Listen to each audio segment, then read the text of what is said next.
प्रेम विवाह एक ऐसा विवाह जिसे हमारे समाज ने कभी स्वीकृति नहीं दी।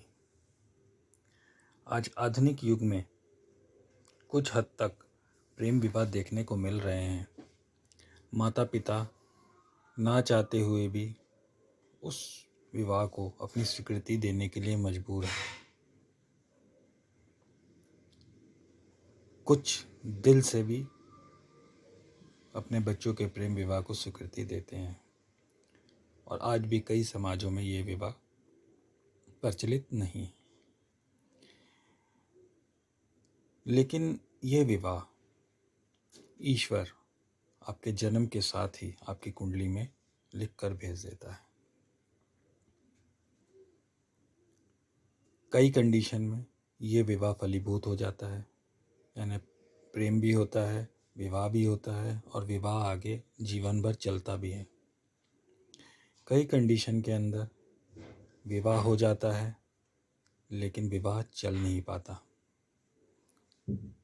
किसी किसी कंडीशन में विवाह हो जाता है लेकिन माँ बाप ऐसा कर देते हैं कि बच्चों का जीवन नर्क हो जाता है। और किसी कंडीशन में प्रेम होता है लेकिन विवाह हो ही नहीं पाता, दूसरा साथी धोखा दे जाता है। तो आज मैं आपको प्रेम विवाह के ऊपर कुंडली में क्या योग बनते हैं उसको बताने जा रहा हूँ। नमस्कार दोस्तों, मैं अभी आप सबका अपने चैनल अभी एस्ट्रोलॉजी में स्वागत करता हूँ। प्रेम विवाह के लिए आपको आपकी कुंडली में 5वां, 7वां, 8वां और 11वां विवाह भाव देखना होगा। ये 4 भाव कुंडली में बहुत महत्वपूर्ण भाव है। इसमें सबसे पहला जो रूल होता है, जो सबसे कॉमन है, अगर ये आपकी कुंडली में दिख गया तो सोचिए कि आपका प्रेम विवाह होगा भी और सफल भी होगा। यह है यदि पंचम और सप्तम भाव का परस्पर संबंध हो। कैसे संबंध हो? यदि पंचम भाव का स्वामी सप्तम भाव में जाके बैठ जाए और सप्तम भाव का स्वामी पंचम में आ जाए और इन भावों पे शुभ ग्रहों की दृष्टि हो तो ये प्रेम विवाह 100% होता है और ये आगे सफल भी होता है। और ऐसे विवाह में लगभग अड़चने भी कम देखने को मिलती हैं कि कोई आपको ऑब्जेक्शन कर रहा है, कोई कुछ कर रहा है। प्रेम कम अरेंज मैरिज ये हो सकता है, लव कम अरेंज मैरिज। तो ये स्थिति प्रेम विवाह के लिए काफ़ी उपयुक्त मानी जाती है, जिसमें प्रेमी युगल को ज़्यादा दिक्कतों का सामना नहीं करना पड़ता। इवन मैं कहूँ कि दिक्कतों का सामना करना ही नहीं पड़ता। अगर आपकी कुंडली में पंचम भाव का स्वामी सप्तम भाव में और सप्तम भाव का स्वामी पंचम भाव में है और इन पे किसी शुभ ग्रह की दृष्टि, गुरु, शुक्र इत्यादि की दृष्टि पड़ रही है, या इनकी दृष्टि नहीं पड़ रही लेकिन किसी पाप ग्रह की भी दृष्टि नहीं पड़ रही है, तो ये योग उत्तम योग होता है। अगले सूत्र की बात करते हैं कि कुंडली में यदि राहु और शुक्र का एक साथ हो, विशेषकर 5, 7 या 11 में, अगर राहु और शुक्र आपकी कुंडली के 5वें भाव, 7वें भाव या 11वें भाव में युति करके बैठे हैं तो प्रेम विवाह होता है लेकिन आगे चलकर टूटने के इसमें चांसेस ज़्यादा रहते हैं। मतलब कि आप प्रेम विवाह कर लेंगे, आप अपनी गृहस्थी भी बिता रहे हैं लेकिन खटपट चलती रहेगी लाइफ के अंदर। इसी तरह लगन या सप्तम में मंगल और शुक्र की स्थिति प्रेम विवाह करवाती है, लेकिन यहाँ भी थोड़े सा विवाह के बाद सामंजस्य बैठाने में दिक्कत आती है।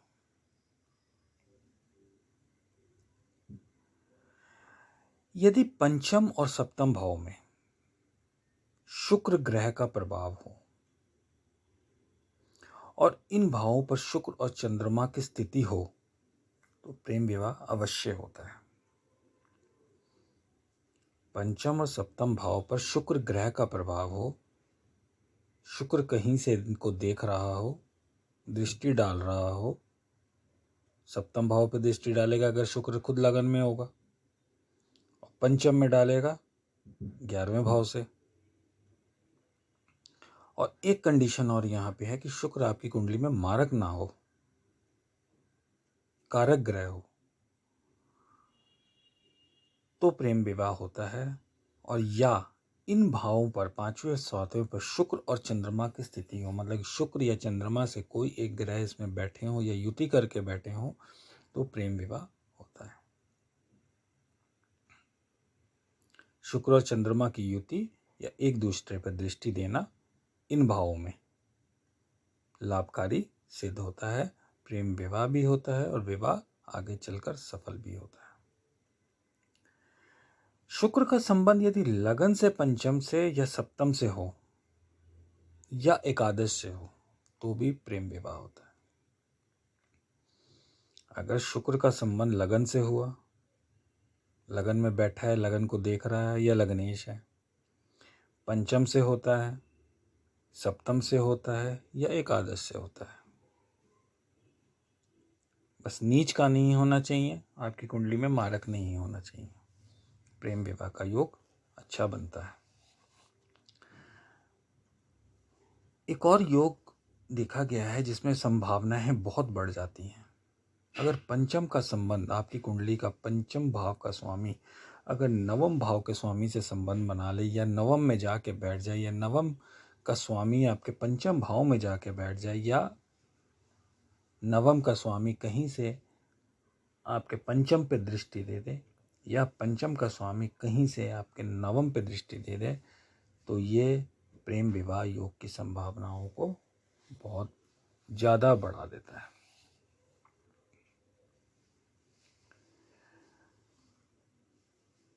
शुक्र और मंगल की युति आकर्षण के बाद प्रेम बढ़ाती है। अगर आपकी कुंडली में शुक्र के साथ मंगल है तो आप किसी को अट्रैक्ट करेंगे या कोई आपसे अट्रैक्ट होगा, उसके बाद आपका प्रेम बढ़ेगा और आपका विवाह होगा। अब एक महत्वपूर्ण सूत्र मैं बताऊंगा, ये बेसिक सूत्र तो आपको हर जगह मिल जाते हैं। यदि लग्नेश का संबंध पंचम भाव से हो,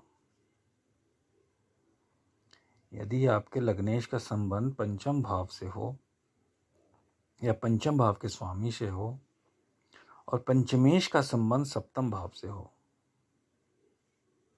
तो अच्छी संभावना बढ़ती है और ये विवाह आजीवन चलता है।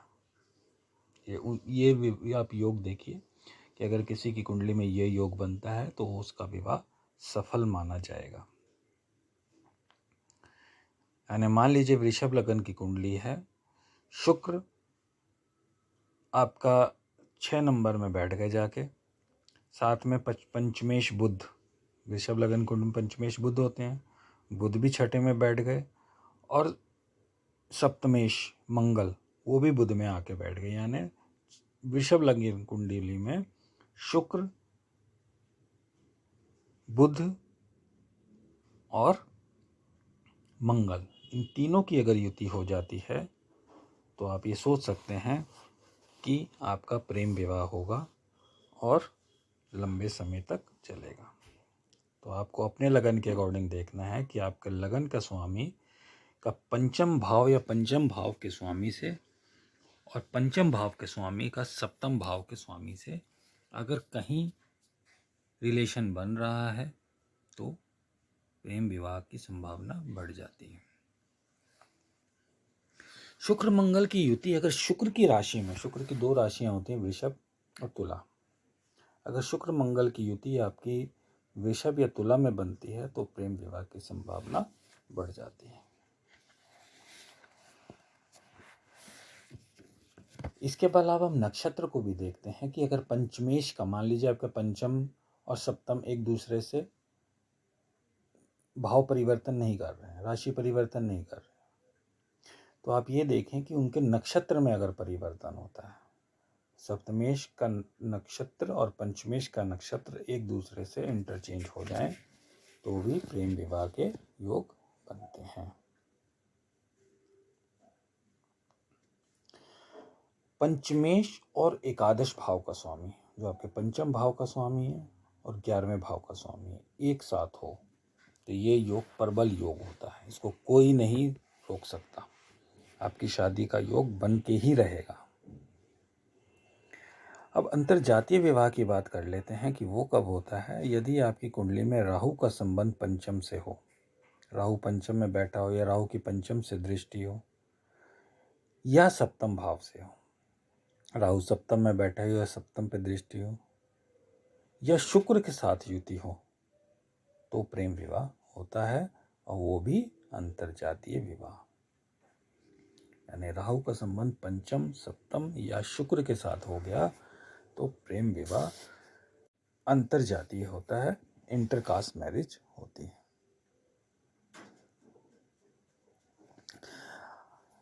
अब बात करते हैं कि आपको प्रेम तो हो गया, आपका लव अफेयर भी हो गया, लेकिन आपके विवाह का योग नहीं बनेगा। वो किस कंडीशन में नहीं बनेगा और उसके लिए आपको उपाय करके हो सकता है कि कंडीशन बन जाए। लेकिन कौन सी कंडीशन है जो आपका प्रेम होने के बाद भी विवाह नहीं होने देती? यदि आपका शुक्र अशुभ ग्रहों के प्रभाव में हो, वैसे तो विवाह नहीं होगा, लेकिन हो जाएगा तो लंबा नहीं चलेगा। यानी आपको सबसे पहले अपनी कुंडली में शुक्र की कंडीशन देखनी है कि कहीं वो अशुभ ग्रह के साथ तो नहीं बैठा, उस पर अशुभ ग्रह की दृष्टि तो नहीं है, वो आपकी कुंडली में मारक तो नहीं है, वो आपकी कुंडली में नीच का तो नहीं है, नीच का है तो नीच भंग हो रहा है कि नहीं हो रहा है। अगर आप इस चीज़ को देख लेंगे तो भविष्य में आपको कोई दिक्कत नहीं आएगी। नहीं तो ऐसे कंडीशन में शुक्र आपकी शादी तो करा देगा अगर उसकी महादशा या अंतरदशा चलेगी तो, लेकिन ये विवाह लंबा नहीं चलेगा। इसीलिए आपको यहाँ सतर्क रहने की जरूरत है। इसी प्रकार सप्तम भाव पर अशुभ ग्रहों का प्रभाव हो तो ऐसे जातकों को प्रेम विवाह नहीं करना चाहिए, क्योंकि ऐसे में भी विवाह लंबा नहीं चलता। सप्तम भाव में कोई अशुभ ग्रह बैठा हो, सप्तम भाव पे अशुभ ग्रह की दृष्टि हो, सप्तम भाव का स्वामी कहीं आपकी कुंडली में मारक तो नहीं, ये सारी चीज़ें आपको देखकर ही डिसीजन लेना चाहिए। वैसे प्रेम अंधा होता है। आप कहेंगे कि हमें क्या ज़रूरत है, प्रेम कुंडली देख के होता है। लेकिन मेरे भाइयों, मेरी बहनों, ये ऐसा होता है। आप विवाह तो कर लेंगे लेकिन वो लंबा नहीं चलेगा। यदि पंचम का स्वामी अष्टम भाव में हो और नीच का हो जाए तो जातक को धोखा मिलता है। यानी आपका पंचमेश 8वें भाव में जाकर बैठ जाए नीच अवस्था में, वहाँ उसकी राशि नीच की हो तो आपको धोखा मिलेगा। यानी आपका पार्टनर आपसे प्रेम करता रहेगा, लेकिन जब शादी की बात आएगी तो वो धोखा देके निकल लेगा। शुक्र यदि 6, 8, 12 में हो तो प्रेम की संभावनाएं बनती हैं, लेकिन विवाह नहीं हो पाता। शुक्र आपके 6, 8, 12वें त्रिक भाव में बैठा है तो प्रेम की संभावनाएं जरूर बनेंगी, आपको प्रेम हो भी जाएगा, आप टाइम स्पेंड जरूर करेंगे, लेकिन विवाह की संभावनाएं यहाँ नगण्य होती हैं। लेकिन वृषभ लगन में 6 भाव और तुला लगन में 8 भाव का स्वामी शुक्र होता है, तो ये रूल वृषभ और तुला लगन वालों के लिए लागू नहीं होगा। एक अन्य सूत्र है कि यदि सप्तम में उच्च राशि का शुक्र बैठा हो, शुक्र कहाँ बैठा होता है? मीन में। उच्च का कहाँ होता है? मीन में। यानी सप्तम भाव में आपकी मीन राशि पड़ रही है और शुक्र वहाँ बैठा है, या शुक्र के साथ राहु बैठा है तो विवाह हो जाता है। मैंने पहले भी बताया था कि शुक्र के साथ राहु बैठेगा तो विवाह हो जाएगा, लेकिन बाद में वो असफल हो जाता है, वो विवाह लंबा नहीं चल पाता। 5 और 7 भाव का स्वामी आपके पंचम भाव और सप्तम भाव का स्वामी अगर 6, 8, 12 में हो, सीधी से देखना है कि 6, 8, 12 में हो और उनके ऊपर पाप ग्रहों का प्रभाव हो, प्रेम हो सकता है लेकिन विवाह नहीं हो पाता। यही कंडीशन शुक्र के लिए भी थी कि 6, 8, 12 में हो तो प्रेम तो होगा लेकिन विवाह नहीं होगा, उसका पार्टनर उसको धोखा दे जाएगा। तो यदि आप प्रेम कर रहे हैं तो करिए, आप किसी के कहने से रुकेंगे नहीं, लेकिन कृपया अपनी कुंडली को भी जरूर देख लें कि क्या आपकी कुंडली में कोई खराब योग तो नहीं बन रहा कि आपको भविष्य में उसकी वजह से दुख हो। ये तो मैंने बताया कि किस कंडीशन में विवाह हो सकता है, किस कंडीशन में अच्छा चल सकता है, किस किस कंडीशन में प्रेम तो होता है लेकिन विवाह नहीं होता, किस कंडीशन में आपको प्रेम के अंदर धोखा मिल सकता है, इत्यादि इत्यादि। अब मैं आप लोगों को कुछ उपाय बता देता हूँ। ये उपाय करेंगे तो हो सकता है आपकी कुंडली में जो खराब लक्षण दिख रहे हैं वो ठीक हो जाए। जो कन्याएं हैं, जो फीमेल्स हैं, अगर वो मंगला गौरी की पूजा करती हैं और उनका व्रत करती हैं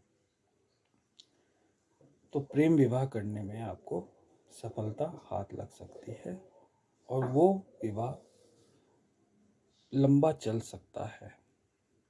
लेकिन माँ गौरी आपको आशीर्वाद दे तब। आपकी कुंडली आपके अगेंस्ट है, फिर भी आप ये उपाय करके देखें, लाभ मिलने के चांसेस ज़्यादा होते हैं। अगर आपका शुक्र खराब है, चंद्रमा खराब है, पंचम भाव सप्तम भाव खराब है तो आपको उसको मजबूत करना पड़ेगा, उससे रिलेटेड चीज़ों का दान देना पड़ेगा, उस ग्रहों के उपाय करने पड़ेंगे। ये करना थोड़ा मुश्किल लगता है लोगों को, क्योंकि इतनी सारी चीज़ें अगर ख़राब हैं और आपको प्रेम विवाह करना ही है तो ये बहुत मुश्किल पड़ जाता है कि सभी ग्रहों को का उपाय करना। तो मैं आपको एक सबसे सरल सा उपाय बता देता हूँ। आपको कुछ नहीं करना है। मंगलवार 7 मंगलवार का संकल्प कीजिए, हनुमान जी को जाके चोला चढ़ाइए। चोला मैंने अपने हर वीडियो में बताता ही हूँ। चमेली का तेल, सिंदूर, वर्क, ये हनुमान जी को चढ़ाना है। 8वें मंगलवार आपको इस चोले के साथ लंगोट और झंडा हनुमान जी को समर्पित कर देना है। साथ में फल फूल, लड्डू, बूंदी, जो भी आपकी श्रद्धा हो वो चढ़ा देना है। भगवान से हाथ जोड़ के विनम्र निवेदन करनी है। हनुमान जी शादी भी कराते हैं, प्रेम विवाह भी करवाते हैं। इनमें अपना आशीर्वाद जातक को जरूर देते हैं। तो ये प्रेम विवाह के बारे में मैंने आपको बताया। अब आपको देखना है कि आपको प्रेम विवाह करना है या नहीं करना। यदि कुंडली में योग हैं तो प्रेम विवाह के योग बनते हैं तो आप ज़रूर कीजिए, नहीं हैं तो भी कोई मानता नहीं है। बाकी आप सभी के लिए शुभकामनाएं, आपका भविष्य सुखमय हो। यदि आप लोगों को मेरा चैनल, मेरा वीडियो पसंद आया तो प्लीज़ मेरे चैनल को लाइक, शेयर एंड सब्सक्राइब ज़रूर करें। मिलते हैं अगले वीडियो में। धन्यवाद।